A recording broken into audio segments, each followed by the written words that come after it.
सकाळी सकाळी गुरखा आला पैसे मागायला।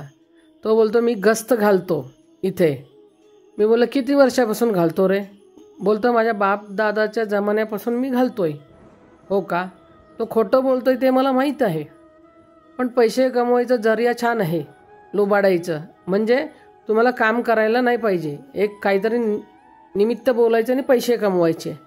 मग त्याच्यानंतर मी बोललो अधर्माला मी पैसे देणार नाही, मी धर्माला देणार। तू गस्त रात्रभर करत असशील सकाळपर्यंत तर द्यायला मला हरकत नाही।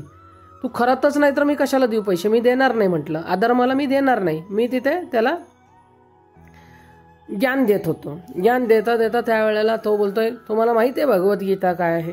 मी बोललो मला नाही माहीत भगवद्गीता, सांग बघू काय आहे। मला तुझ्या तोंडातून नवीन ऐकायचे भगवद्गीता काय आहे, दाखव म्हटलं मी।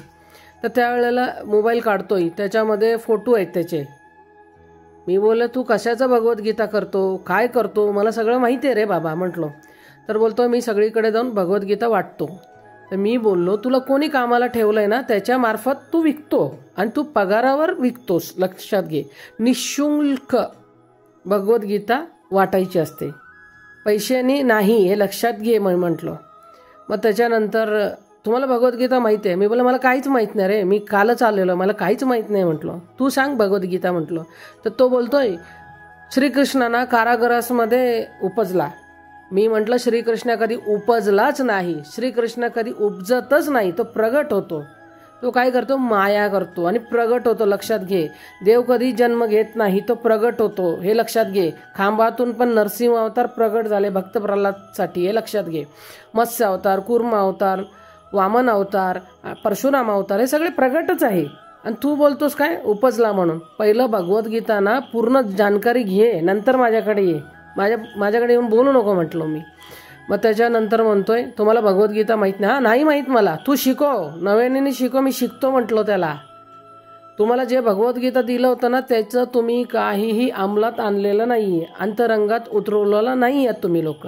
बहरंगाची भगवद्गीता मला नकोय म्हटलो मी म्हटलो तू जे भगवद्गीता सांगतोय ना त्याच्यात कितीतरी माणसांनी बदल केलेला आहे। जे पुरातन कालाची भगवद्गीता आहे ते आत्ताच्या भगवद्गीतामध्ये नाही आहे।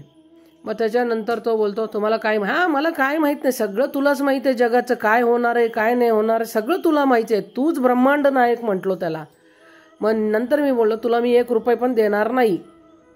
मग त्याच्यानंतर त्याला बोललो तू इथे ये, मला पहिलं उत्तर दे। उत्तर द्यायच्या अगोदरच तो पळून गेला। म्हणजे उलट्या चोराच्या बोंबा आहे तिथे। देव काही करत नाही, देव फक्त गप तुमचं अधर्म बघत असतोय, त्याची शिक्षा सुद्धा तुम्हालाच होतंय, देवाला होत नाही, हे लक्षात घ्या। तो ज्या वेळेला हे सगळं करत होता ना त्यावेळेला माझी दृष्टी त्याच्या कर्मावर होती, त्याच्या शरीरावर नव्हती।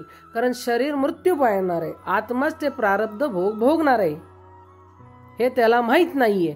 तो भगवद्गीता फक्त विकण्यापर्यंत, पैसे घेण्यापर्यंत सीमित आहे, अंतरंगात त्याचं भगवद्गीता काहीच नाहीये।